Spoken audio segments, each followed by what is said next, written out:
Nagninong-ninang kami sa binyagan at nakikain sa piyesta handaan. Welcome back sa tipikal na araw ng magjowang lumalaban sa katamaran, Bicol Express Part 2. Hi! So it's our second day dito sa Bicol and sinimulan namin yung araw na to sa pagpunta sa simbahan. Fiesta Day kasi yan sa lugar namin. So in-invite kami na magninang-ninang sa binyag and at the same time nagsimba na rin kami para mag-thank you kay Lord. Tapos ayun yung dinadaanan namin papunta sa simbahan. Kung mapapansin nyo, school siya. Wala kasing ibang other way para makapunta sa simbahan kundi yung school lang. So ayan, tinuturo ko pa kay Gerald kung saan kami nag-swimming yung bata pa kami. Tapos ayan, nasa simbahan na kami. Pumasok kami sa loob. Nakikipagtsikahan lang kami kala nanay kasi may upuan na kami. Tapos pinalabas sila kasi bibinyagan na pala yung mga baby. Noong time na binyagan na, yun, kita nyo naman, puro bata muna. Tapos, yung lingwahe dyan, guys, purong, Bicolano, talagang wala kami maintindihan ni Shai.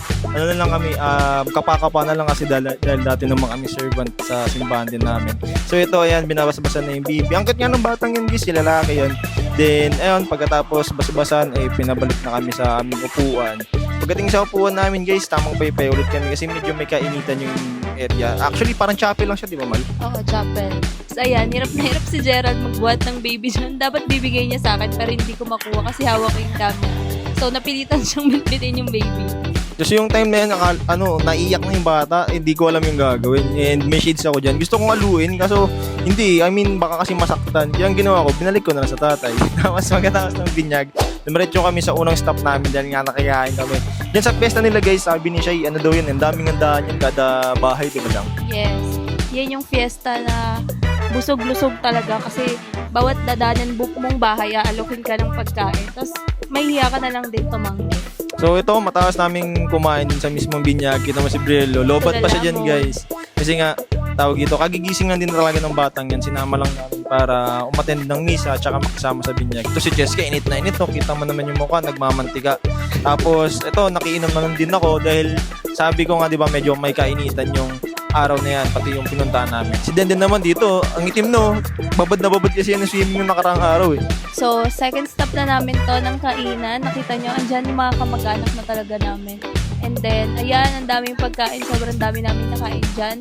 As in, sobrang sarap ng mga pagkain. Ayan si Matt. Nakasimangot. Gutom na kasi siya. Tapos kita naman siya, iba yung ngiti, oh. Dami na kasing pagkain, no? So, tamang na siya dyan, sandok. Si Ate Monik din, naki-asosyo na rin siya kasi masarap kasi yung pagkain. Nung makakuha na ako ng pagkain, tignan mo siya, uy, lapang na siya dyan.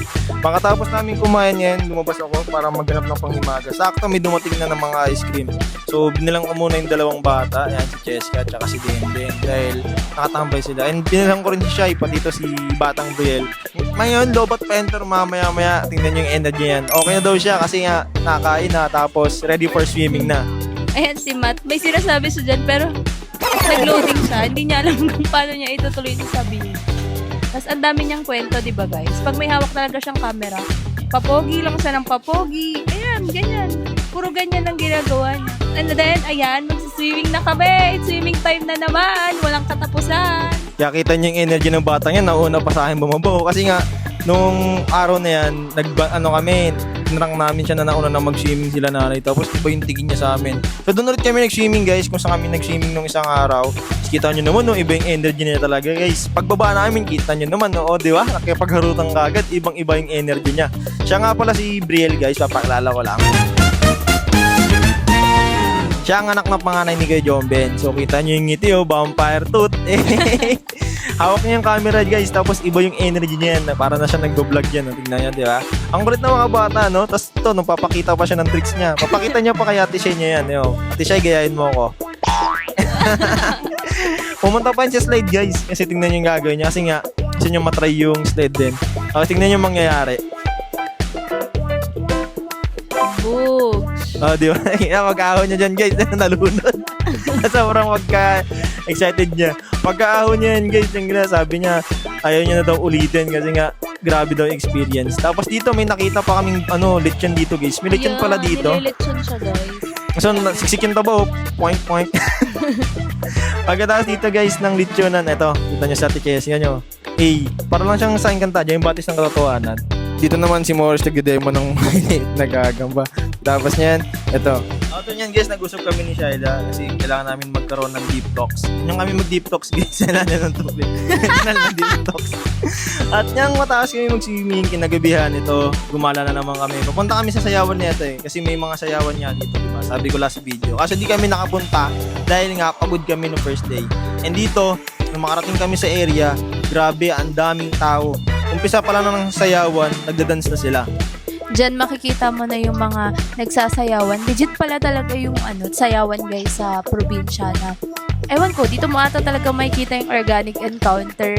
Kaya kilala ka kahit pumunta ka sa kabilang baryo or kahit dumaan ka lang sa paligid nila, makikilala ka ng bawat isa. Tapos, syempre, nagutom kami. Bumili kami ng halo-halo kasi may nagtitinda sa baba. Kanina pa namin yung cravings, pero buti na lang may nakita kami. Tapos, ito, si Lolo Inar, hindi namin siya nakita sa Mayaw kanina.